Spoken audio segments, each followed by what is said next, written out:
প্রকৃতির অপরূপ সৌন্দর্যের লীলাভূমি বাংলাদেশ। প্রাকৃতিক সৌন্দর্যে ঘেরায় বাংলাদেশের অন্যতম একটি স্থান ময়নামতির চর। ময়নামতির চর করতোয়া নদী সংলগ্ন হওয়ায় উক্ত স্থানটি অপরূপ শোভা ধারণ করেছে। আমি ও আমার বন্ধু সারোয়ার সহ হঠাৎ কোনোরকম পূর্ব পরিকল্পনা ছাড়াই ময়নামতির উদ্দেশ্যে রওনা দেই। ঠাকুরগাঁও থেকে আমরা সাধারণত বাইকেই আমাদের যাত্রা শুরু করি। ঠাকুরগাঁও জেলা থেকে প্রায় 40 কিলোমিটার পথ পাড়ি দিয়ে পৌঁছাতে হবে ময়নামতিতে।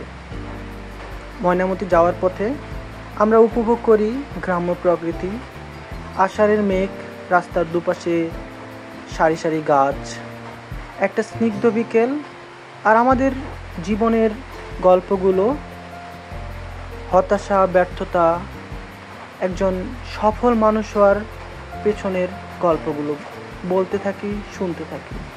গল্প করতে করতেই আমরা বাংলাদেশ ও চীন মৈত্রী সেতু পাড়ি দিয়ে ময়নামতির চরে পৌঁছে যাই। ময়নামতির চর বাংলাদেশের সর্ব উত্তরের জেলা পঞ্চগড়ের দেবীগঞ্জ উপজেলায় অবস্থিত। দেবীগঞ্জ উপজেলার সদর হতে 1 কিলোমিটার দক্ষিণে ময়নামতির চরটি অবস্থিত। এটি 35 একর জমি জুড়ে বিস্তৃত। ময়নামতির চর বন বিভাগ কর্তৃক 30,000 গাছের সমন্বয়ে বেষ্টিত। এখানে আমলকি, আতর, নিম, করাই, মেহগনি ইত্যাদি গাছ আছে।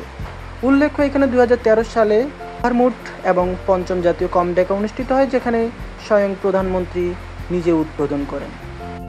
করতোয়া নদীর পাড় ঘেঁষে উঁচু চরটি দেখতে অনেকটা পর্বতের মতো, যার চারদিকে রয়েছে পাকা রাস্তা এবং দর্শনার্থীদের বসার জন্য রয়েছে সিমেন্টের চেয়ার, যা দর্শনার্থীদের মুগ্ধ করবে। সিমেন্টের চেয়ারে বসে মনের সুখে বাতাস খাবে, সূর্যাস্ত দেখবে এবং সুন্দর একটা বিকেল উপভোগ করার জন্য ময়নামতি বেস্ট বলা যায়।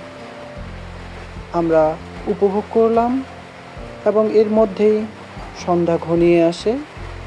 আমাদের ফেরার পালা। আমরা আমাদের গন্তব্যে ফিরে আসলাম।